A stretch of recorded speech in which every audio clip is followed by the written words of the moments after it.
তো বন্ধুরা, আজকে আমরা শিখতে চলেছি মিক্সড রেফারেন্সিং। মিক্সড রেফারেন্সিং কখন কাজে লাগে? যখন কারোর বাড়ির দোকানে বা কোনো দোকানে সেল দেওয়া হয়। আমরা ধরলাম একদিন দেবো 20% সেল, একদিন দেবো 15% সেল। তো এই হলো প্রোডাক্ট, তার ভ্যালু। তো সেল দেবো যে তার ভ্যালু কীভাবে বের করবো?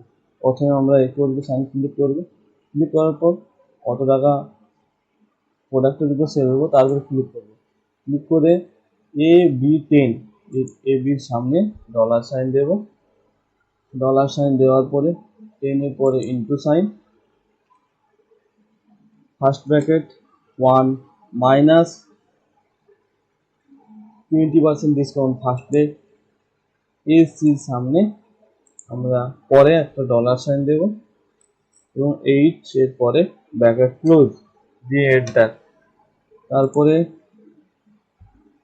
960 ভ্যালু বেরিয়েছে, ওটা ধরে সাইডে ড্র্যাগ করে টোটালটা সিলেক্ট করে ড্র্যাগ করে দেবো।